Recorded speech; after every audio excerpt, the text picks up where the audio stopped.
Yo, what's up everybody? It's your boy Mood616 here, and it is that time for another Top 10 Tuesday video. This is episode 82, and for this week, we are going to be talking about our top 10 favorite endings to horror films.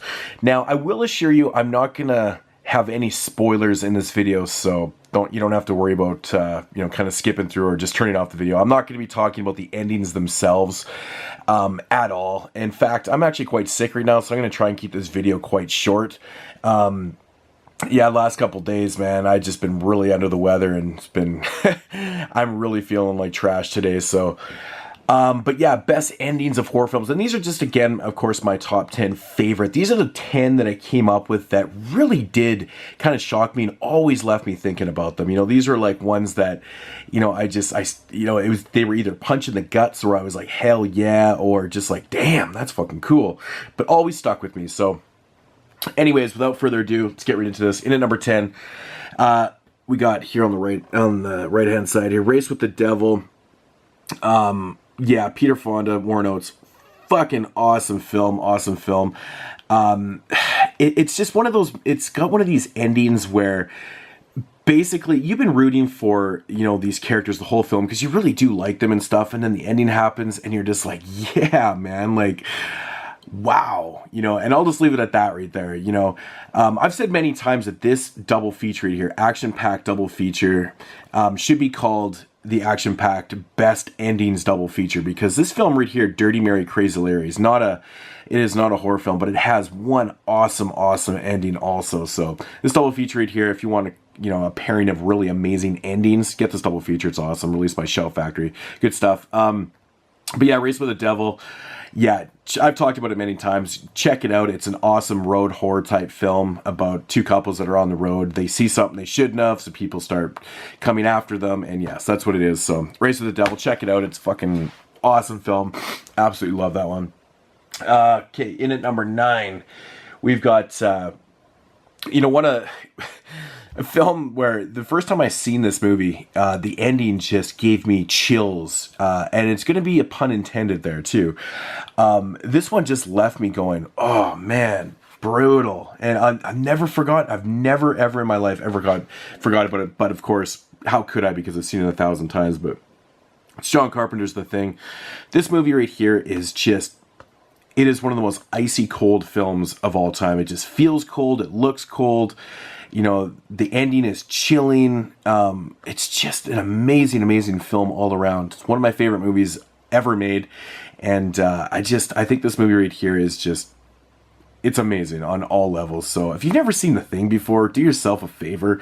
Stop this video and just put it on right now, because this shit is just absolutely amazing. But yeah, great stuff. I mean, yeah, if everyone that's, seen this movie that's watching this video right now knows exactly what I'm talking about. It's just got one of the most insane endings. It's just awesome.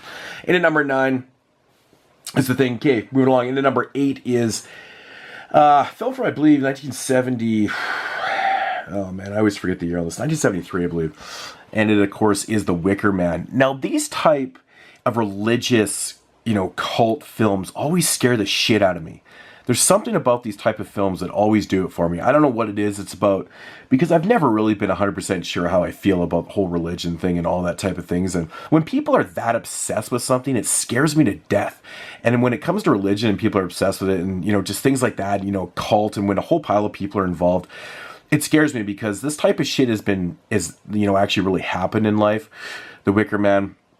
And basically it's about this girl that goes missing, and, this investigator shows up at this small town to find out that it's like super religious and stuff. Upon investigating stuff, he finds out things, and then it comes to a very exploding conclusion. The Wicker Man, awesome film, man. It's just, every time I watch this movie, it scares the shit out of me, because it's just, like I said, these cults, man, they're just fucked up, man. It's amazing how these things do happen. But yeah, man, The Wicker Man. I couldn't say enough good things about it. It's an amazing film. One of the best British films ever made, in my opinion. And that was number 8. In at number 7 is a film that I did talk about last week in my public domain video, and that is Carnival of Souls. Now, this movie does have one of the best endings. It's just so awesome, and it's got this little twist to it, and you're going, ah, shit, really? Yeah. It's another one of those movies where the first time I watched, I was like, oh, that is so damn cool. I love these type of endings. It totally threw me off. I didn't even see it coming, and it's always stuck with me. I've always, you know, thought about this film, and I've watched this movie over and over again, and it always gives me the chills. I just absolutely love Carnival of Souls. I love the cinematography in this film. I love the way it feels like it's set in this very odd world, you know, in this dream world, and like this kind of, I don't know, the setting is just fantastic to this, but I know Criterion is putting this one on Blu-ray, like I did say, so. But, yeah, Carnival of Souls, man, check it out. It's just fucking awesome. Awesome. Talked about that movie too many times. And that was in at number 7. In at number 6 is actually another one I talked about in my Public Domains video. Oddly enough, that doesn't happen very often where I show the same film off 2 weeks in a row. And that, of course, is George A. Romero's Night of the Living Dead. Now, everybody's seen this movie. Everybody knows about the ending. But the first time I saw this film, I was like, did that just happen? I actually was like, it shocked me so much that I actually had to rewind it on the VHS. And I was like, that didn't just happen. So it's always left that imprint in my mind that that's insane.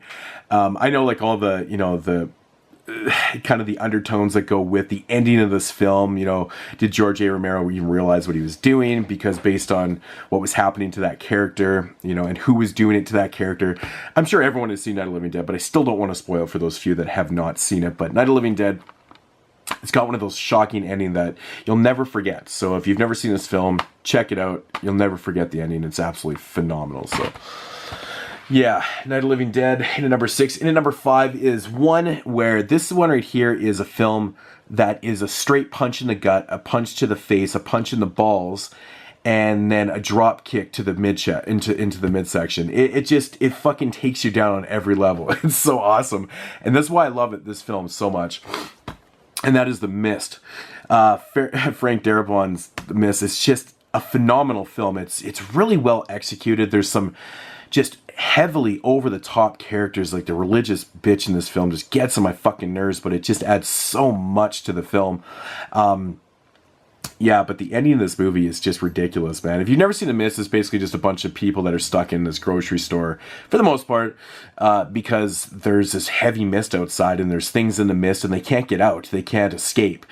And, you know, they have to figure out how to get through this stuff, and, you know, because I think they're starting to think it's Armageddon and things like that. But The Mist, awesome stuff. If you get a chance, man, check this movie out in black and white. It is really, really phenomenal in black and white. It adds a lot to it.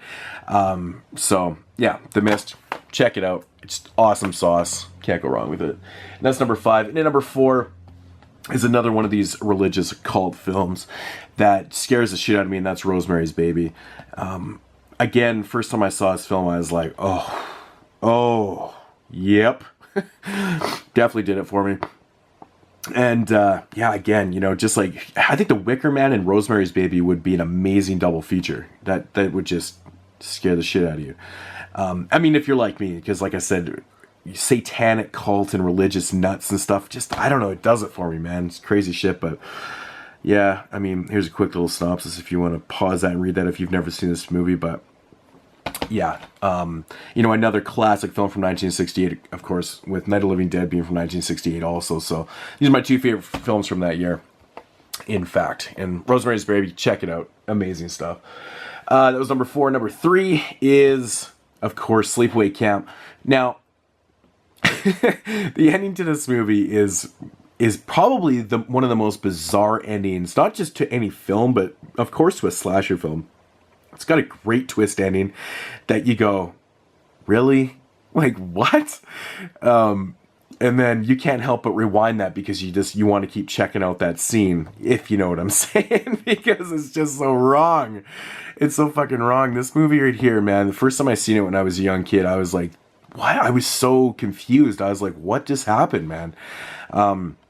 Sleepaway Camp, man, what such a great slasher film. You know, in fact, you know, the first 3 films in the Sleepaway Camp franchise are awesome. Makes for a really good trilogy until that 4th one went all fucked up, that franchise or trilogy or whatever. But yeah, Sleepaway Camp, one of the most shocking endings, just fantastic stuff. In at number 3, in at number 2 is a film I actually just had a conversation with a few people, and I was surprised to find out that there is people that don't necessarily agree with me that it's a great ending, but they don't even agree with me it's a great film. And it's shocking because I'd never really come into people and, talk to people that didn't find this film amazing. And it was very intriguing to talk to people that had completely different views on this film than me. And that, of course, is Bob Clark's Black Christmas. Now, I've said many, many times, I think this is one of the best films of all time. And so does John Carpenter, which is very interesting because, he did borrow some ideas from this and, for Halloween and things like that. And it's just... everything about this film is haunting to me, just the fact that this killer's in this house and, these people, it's just, everything about it is just creepy as shit to me. The way this movie ends and just kind of with the credits rolling and it's just chilling to the bone, man. Some people say it's kind of, by the numbers are very, I can't even remember exactly what the argument was, but I was just like, what? No way. No way. I totally 100% disagree with it. I think this movie is one of the best movies ever made. It always will be one of my favorite films. If you've never seen Black Christmas, it's a slasher film set on holidays, obviously. It's kind of a pre-slasher film set in 1974. Yeah, Black Christmas. Check it out, man. That's all you need to know. It's just awesome. And of course, my favorite ending of all time is a film that I find just to be one of the most elegant and fitting and just... I don't know, man, almost emotional endings to me. And that is The Beyond. Now, I've heard many people say they don't really understand the ending to this film. And honestly, the ending to this movie is really actually easy. Once you've seen a film a couple times, you start to realize exactly what is going on in the movie. This one has it all. It has like demons and zombies or whatever you want to call them and things like that. And it's interesting because, it's about this lady that buys this house or takes over this this hotel, and it's on one of the gates of hell. And of course the gates of hell are opened, and then demons and stuff start escaping through the gate, and they have to figure out how to basically stop or to close this gate before they take over the world, because once these gates are opened, it's like the floodgates, man. The demons come through, so they have to figure out how to shut this thing. The ending's just phenomenal to me. I think it's, one of the best films of all time. As you can see, I even have the whole trilogy on my wall back here. Fulci being my favorite director, I just, I can never get enough of this film. It's just so phenomenal to me. But yeah, great gore, great everything. So, but yeah, that is my number 1. And of course, I did not make this video short, and I'm really surprised I'm still talking because I really don't feel good right now. I feel dizzy. But I'll do a quick little recap. In at number 10, we've got Race with the Devil. In at number 9, The Thing. Number 8, The Wicker Man. Number 7, Carnival of Souls. Number 6, Night of the Living Dead. Number 5, The Mist. Number 4, Rosemary's Baby. Number 3, Sleepaway Camp. Number 2, Black Christmas. And of course, The Beyond. And that is going to conclude my top 10 favorite horror film endings. There's so many good endings out there, but these are the ones that have always stuck with me, and I feel good about this list, actually.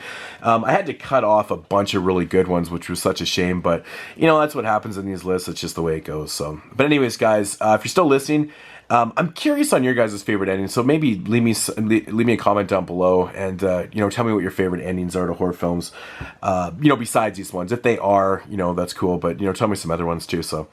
That'd be cool. Anyways, guys, that is going to do it for episode 82 here, and I will check you next week with, the Top 10 Tuesday next week is one that has been requested over and over and over again by so many people, and it's finally coming in episode 83. So, check you guys next week. Peace out.